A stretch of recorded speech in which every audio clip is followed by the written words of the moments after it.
Well, as everybody know, I'm District Attorney Michael Jackson. Glad everybody came. I have here Secretary of State John Merrill. We're here on a very important matter. As you know, the Black Belt, Perry County, Dallas County, Wilcox, all places like that are the places that were the heart of the Voting Rights Act. Perry County had the distinction of the case where the state trooper killed Jimmy Lee Jackson, and that helped lead to the Voting Rights Act and the Voting Rights Marches. And of course, I led the prosecution on that state trooper. And what we've had here in the last couple of elections, and of course, this has been going on for years. And these are allegations right now. He hadn't been proven guilty of anything. He hadn't gone to trial, so right now he's innocent until proven guilty. But the chairman of the county commissioners over in Perry County has been indicted on multiple charges, one being a felony, the other being a misdemeanor. In the May election, he got indicted for stuffing the ballots at a machine. That was at the Armory. There only are like a couple of polling places in Perry County. He was there most of the day stuffing filled out ballots in the machine on the candidates he was supporting, and that's being Albert Turner Jr. Now, the second the second situation was in the November election. He had stacks of absentee ballots that he was spotted at doing what he's doing at the post office with all those absentee ballots. And of course, that's harboring the ballots. And Secretary of State can speak more of that, how you're not supposed to do that. I know everybody knows you can't be feeding a machine with folks voting more than once, feeding the machine on who you're supporting. And so this case, because I won't be in office much longer, this case is going to be passed over to the Attorney General's office. I got a complaint from our Secretary of State's office on Mr. Turner too. That's one of the counts in the indictment. It was a complaint on that harvesting absentee ballots. And so then witnesses came forward with the first situation in May. You know, you hear rumors and that type of thing, but once the evidence came forward, and I didn't seek the evidence out, but once it started coming forward, then we felt like we had enough to present to a Perry County grand jury, which is what we did. We presented it to a Perry County grand jury, and he's been indicted. We're asking, though, that if anybody has any more information on these two elections, or for that matter, any elections around in the Black Belt, by all means, contact either Attorney McGuire out of my office, Assistant DA, or the Attorney General's office, Steve Marshall's office. I've spoken to them about this situation, and the Secretary can speak more on this too. This has been an ongoing problem for years.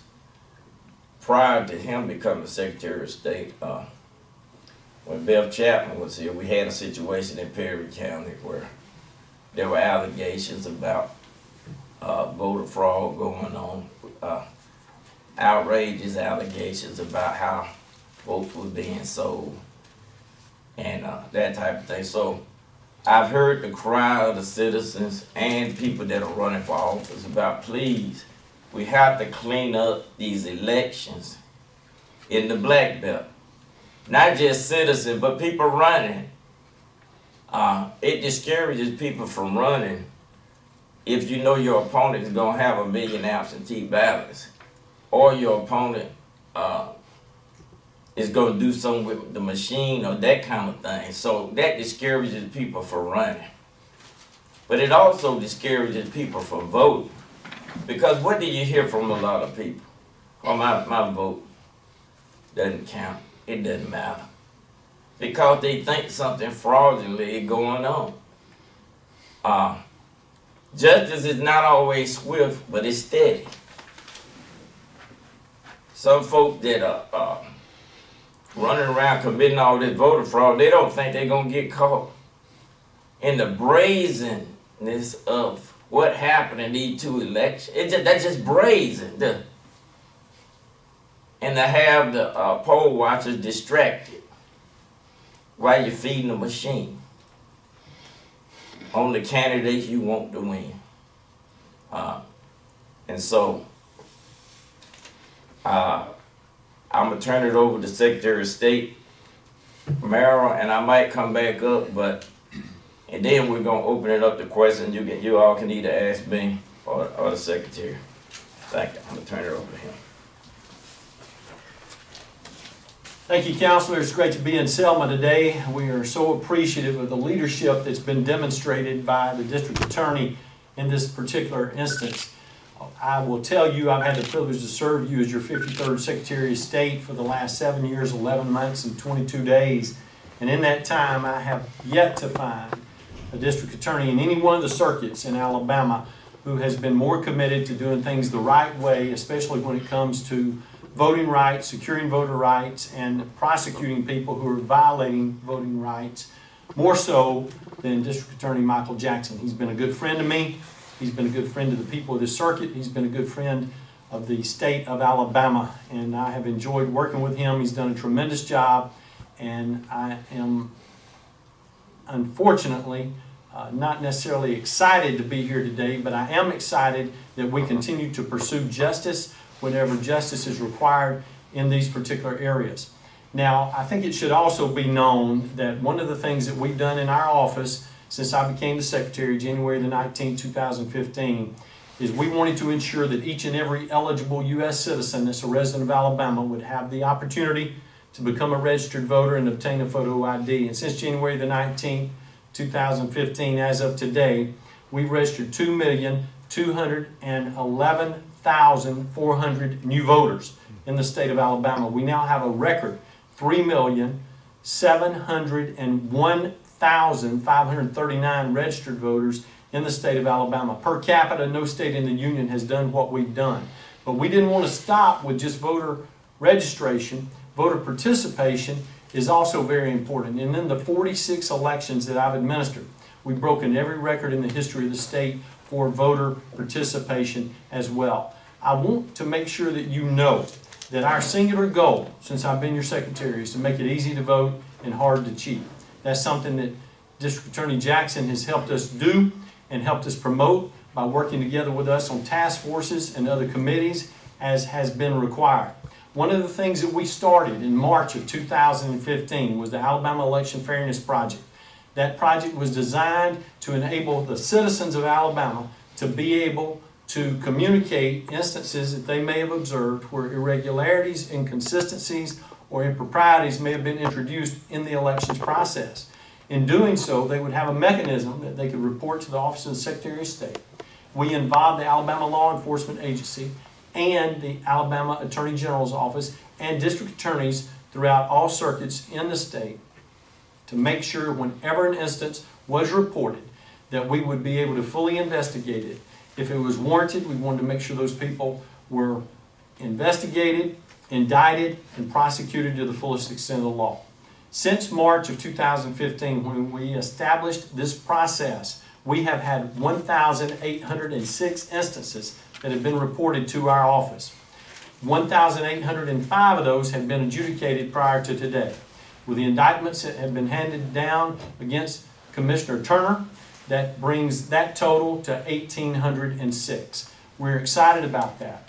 We're also excited about all the people in our state that want to participate in the process. And we want to ensure that everyone within the sound of our voice understands that Alabama is recognized nationally as the leader, as the premier leader, as the gold standard for election administration in the United States.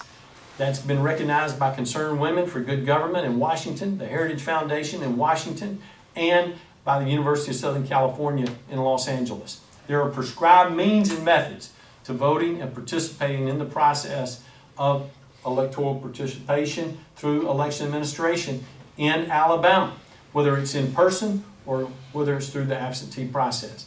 And as long as our citizens participate in the process the way it's been defined and described, those people are going to make sure their voice is heard because their vote will be counted for the candidate of their choice. But whenever there are concerns that are introduced, we're going to investigate them and we're going to make sure that we've done what we need to do. One of the things that we've done this morning is to make sure that everybody has a copy of this sheet that shows you the instances that have been reported to us and the area that they fall under throughout the state of Alabama. The other thing that we've done is provided you with a sheet in the 6 counties in Alabama where we have had 7 convictions on voter fraud, and we've had 3 elections that have been overturned and 1 elected official that has been removed from office because of malfeasance. So if you have any questions for me, I'd be delighted to answer them. At this time, I'll turn it back over to the district attorney. I did want to real quickly say this investigation is ongoing. Of course, Mr. Turner somehow got a hold of multiple ballots to fill out, so it's an ongoing investigation. And again, if anybody has any information, by all means, I neglected to add one more group that you can contact. That's the Secretary of State's office. If you know of some instances or you saw something irregularities going on in these past 2 elections. Now, of course, if you know something about something a little further back, by all means, bring that up too. Because as everybody knows in this room, voter fraud has been going on in the Black Belt for quite a while. This is not the first official we've indicted for voter fraud. And so the Attorney General is going to keep this investigation going because it could lead to other people being involved and that type of thing. But anybody with any information, by all means, pass it on. And we're going to open up for questions now for either one of us that you might want to. One quick question was, you said that feeding the machine. So were there more ballots cast than there were registered voters or something? Well, and that's why I say it's an ongoing investigation, because obviously if he's feeding the machine, they're not going to match up with people. You just sitting there, you got the ballot already filled out and you're feeding the machine to where it votes. It's not going to match up with a voter. So there's more to be done in this investigation. But he had that situation. That was in the May election, where he was supporting obviously multiple candidates and he was feeding the machine for them. But he also had the absentee ballot situation where he was at the post office doing allegedly doing his hanky-panky there with the absentee ballots. Alabama is not a no excuse state. So in Alabama, you have to give a reason why you're voting absentee. But any one person can't have a stack of absentees and doing their thing, because that's involving oftentimes involving money and also going beyond just helping your candidate. Oftentimes, again, that's involved in money and that type of thing. And I remind everybody, Commissioner Turner is an elected official while this is going on during the day. So this might not be the last charge. You might have some ethics issues as a public official, using your office for personal gain, that kind of thing. So there could be other things that are triggered here. But right now, these are the 2 charges, and it's an ongoing investigation. Well, excuse me, one more. There are rules that govern absentee ballots. They're not supposed. I mean, it's supposed to be administered through the mail, or you fill it out in person where that is. And I just want one of you all, I guess, Mr. Secretary, if you could talk to that, speak to that. Well, the district attorney spoke very clearly about the absentee process in that in Alabama, you have to make application for an absentee ballot to be given to you, either in person or mailed to an address that you assign that location where you'd like to have it received. Once that occurs, there is a procedure where you have to complete that in order to have your vote count for the candidate of your choice. Once an application has been successfully received by the absentee election manager, and in the 68 jurisdictions in our 67 counties, that typically is going to be the circuit clerk. That particular individual, the absentee election manager, will take that successfully processed absentee application, and then they will forward the ballot to the address provided by the voter, or give it to the voter if the voter is doing this in person. Then the voter will complete that, and I must add that in the application process, a valid copy of your valid photo ID must accompany the application. But when you receive the ballot, once you've marked it, then you put it in the secrecy envelope. Then you put it in the affidavit envelope. And in the affidavit envelope, if you're voting at home or in another location other than the office of the absentee election manager, it must be signed by 2 witnesses or a notary public. And then, once that happens, it has to be sealed and put in the final envelope, which is then returned to the absentee election manager in that particular county. That's the process. That sounds like a lot of safeguards in place. Yes, sir. To prevent someone from using a fraudulent absentee ballot. Yes, sir. And that's the reason why it's important for you to note, as the district attorney already intimated, this is an ongoing investigation, because there may be more than one individual involved. At this time, there's only one indictment that has been issued. It's 2 indictments for one individual, but there may be other people that are involved. As we were talking earlier, there may be some people that were involved that were on site in one of our 1,980 polling sites around the state, in this particular instance in Perry County, or there may have been people involved in the absentee elections process with the absentee election manager's office. But that information will be introduced at an appropriate time in the future. You gave us the 1,800 complaints. How brazen is it to be actually in the polling place feeding ballots into the machine? Is that something you've heard of? Well, now, once again, I think it's important to note there are safeguards that are involved in an in-person situation as well. All 1,980 polling sites in the state of Alabama have people that have been trained, that have been educated, that have been oriented, that know what their responsibilities are to ensure that when a voter comes in, successfully signs in, is given their ballot, and assigned a particular place to go in privacy and to vote, and then go to the tabulator, the voting machine, and insert their ballot. Those safeguards are in place to make sure that when that occurs, there is no concern, there is no question about the validity of that one person with that one vote. But if you have irregularities, inconsistencies, or improprieties that are introduced because of more than one ballot for that particular voter, or multiple ballots that may have been brought in from another location, that needs to be addressed immediately, it needs to be reported immediately, and it needs to be investigated. Okay, what could happen to these elections? Which elections were there? Yeah. Well, again, all of this is still under investigation. So it's inappropriate to speak to a particular race in a particular area, in a particular jurisdiction or county. Because one of the questions that was trying to be raised was, did it impact an election in a negative way that could have resulted in a change of result in who was actually successful in securing the nomination in the May race or securing the election in November?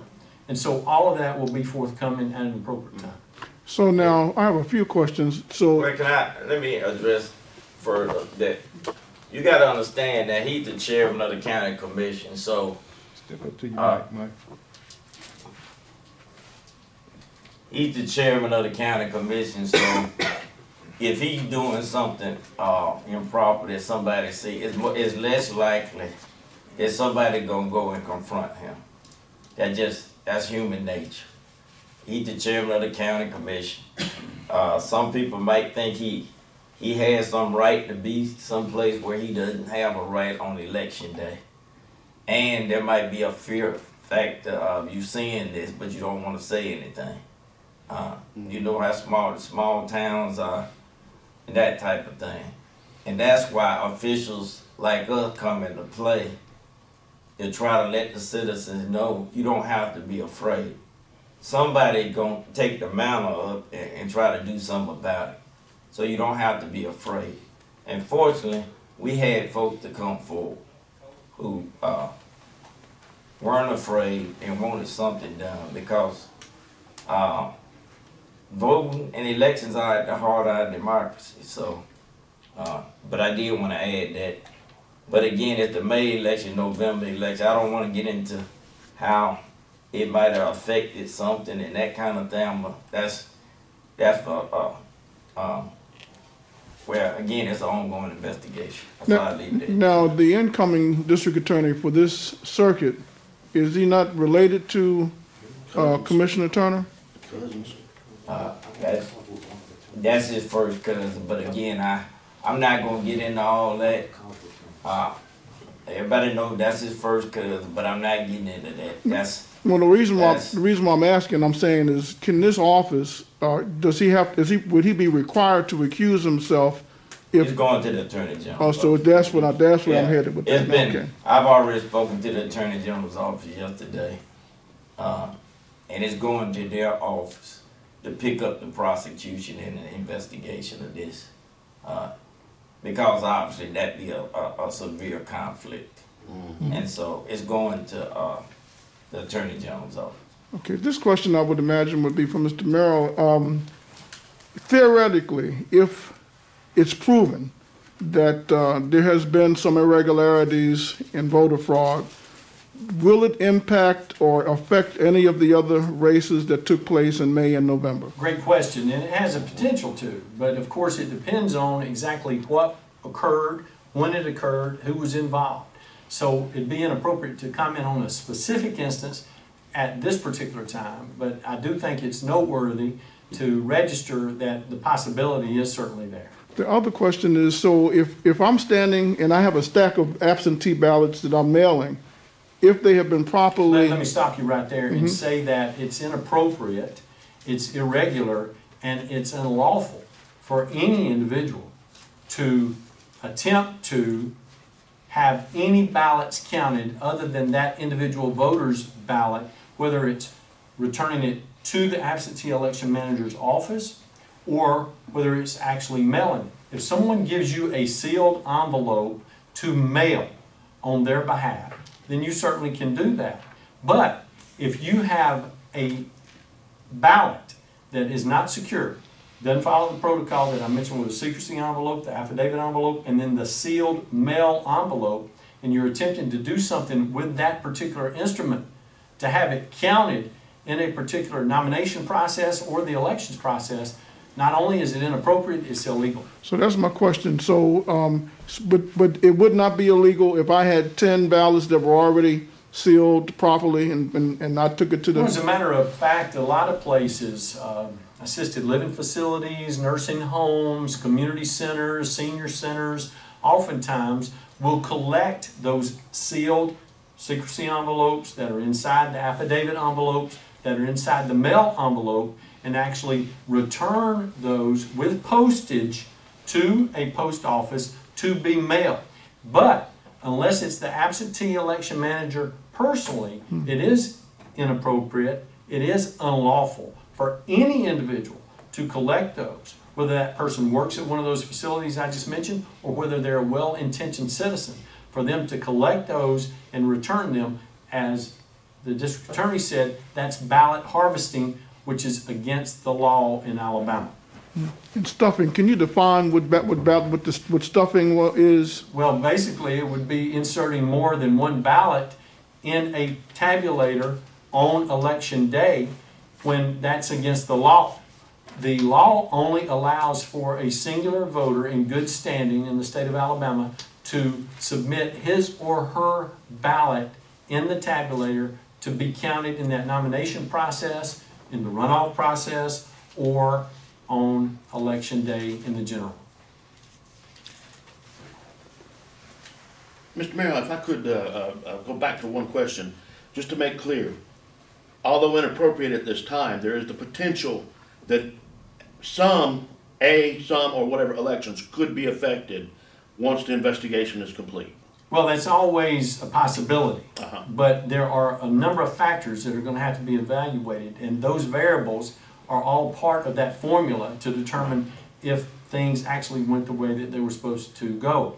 I cannot speak to specific instances on local offices, Right. on regional offices, state offices, or federal offices that may have been impacted without looking at those numbers Right. and without further examination of the evidence. I also think that it's important to note that we had some instances across Alabama, not here, not in the Black Belt, not in the counties that have been mentioned, where a state Senate race that had 16,700 ballots cast was decided by one vote. Mm-hmm. One vote. So when people say, my vote doesn't count, this is a great example of why your vote does count. And I think it's important to note that until all the evidence has been examined and the investigation has been completed, it's inappropriate to talk about specifics. Yeah. But now you yourself have had a couple of, you've been involved in cases where there were races that were actually overturned. Yes, sir. And then was the Attorney General involved in that process as well? Or? Yes, sir, and a district attorney from that particular circuit, depending on the situation and what happened here. Again, I would like to give acclamation and aplomb to the district attorney for having the foresight to contact the Attorney General's office to ensure that they're willing to take the mantle up and to advance the investigation to make sure that a noteworthy indictment has been secured and has been properly processed. Because the one thing that the people in this area want to make sure of is that this has been properly adjudicated. Now, if it's determined that the person in question is not guilty, everybody wants to know that. If it is determined that this person has committed this crime and that this person needs to be convicted of the crime, people want to know that too. And this is you guys, both of you, this is your last official press conference? Well, unless there's another Yeah, one that's planned. Unless something happens? We don't know that. I'm confident so it's probably going to be our last one together. Yeah. So an investigation is underway. It's a Attorney General's office Right. again. Wait a minute. The Attorney General's office again. The case is being forwarded to them. I put it in writing too, but I've already spoken to them. And I did want to make a note that again, this is the Black Belt, the heart of the Voting Rights Act. And to be quite frank, most of the victims of voter fraud, I'm saying the victims, are African Americans. Most of the officials, they get affected when their opponent or somebody else related to them does something fraudulent on an election. They're African American. So this isn't about a race thing. It's about right and wrong. All citizens, whether you black, white, Chinese, no matter what, Hispanic, Asian, anything, you have a right to have your vote counted fairly and accurately. And too often in the Black Belt, since this is not the richest place, people think they can get away with things and take advantage of people. But again, that's why we have officials here who are willing to stand up for people where they don't have to be afraid. So I do want to point that out. So that was a yes. There is Oh. yes. Yes. Anything else? Thank you, sir. Thank you. Is that it? Well, we thank you all for coming. Good to see everybody. Be safe. Thank both of you. Yes, sir.